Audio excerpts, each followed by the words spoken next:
Season 1 మొదలవుతుంది.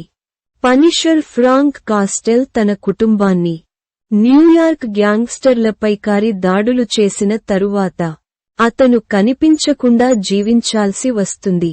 కాని నిజమైన కుట్ర మాత్రం ఇంకా బయటపడలేదు.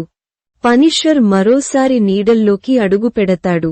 పనిషర్ కి సహాయం చేసే వ్యక్తి మైక్రో అసలు పేరు డేవిడ్ లైబర్మాన్. అతను ప్రభుత్వంపై జరిగిన కుట్ర ఆధారాలు పునిసేరకు చూపిస్తాడు. ఇద్దరూ కలిసి డాటాను సేకరిస్తూ నిజం వెనకున్న వ్యవస్థపై దృష్టి పెడతారు.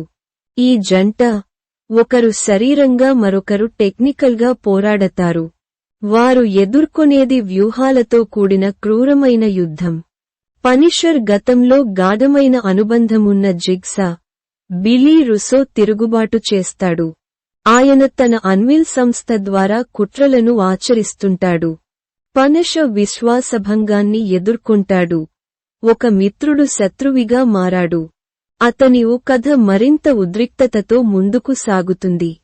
పనిషర్ లక్ష్యం ఇప్పుడు మరింత వ్యక్తిగతంగా మారుతుంది. FBI ఏజెంట్ డినా మడానీ కేసును ఛేదించేందుకు పోరాడుతుంది. ఆమె ప్రారంభంలో జిగ్సా బిలీపై నమ్మకంగా ఉంటుంది కాని శోకంతో ఎదురెదురవుతుంది. పనిషర్తో కలిసి పని చేయడం ఆమెకు బాధాకరమైన నిజాలు చూపిస్తుంది. కారెన్ కూడా పనిషర్కి మద్దతుగా నిలుస్తుంది. 3 మార్గాలు ఒకే లక్ష్యం కోసం కలుస్తాయి: న్యాయం. పనిషర్ శారీరకంగా మానసికంగా విపరీతంగా గాయపడతాడు.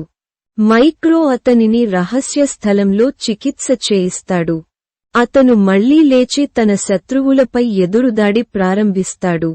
బిలీ రుసోతో చివరి ఘర్షణ దగ్గరపడుతుంది. పనిషర్ ఒక యుద్ధ యంత్రంగా మారిపోతాడు. Jigsaw బిలీ రుసోను Punisher హింసాత్మకంగా ఎదుర్కొంటాడు. కాని చంపకుండా అతన్ని శారీరకంగా మానసికంగా ధ్వంసం చేస్తాడు. మైక్రో తన కుటుంబాన్ని తిరిగి పొందుతాడు. డినా మడానీ కుట్రను బయటపెట్టి న్యాయాన్ని నిలబెట్టుతుంది. పనిషర్ తన కథ ముగించుకుంటాడు. కాని యుద్ధం ఇంకా ముగియలేదు. If you are still here and like the video, please like and subscribe.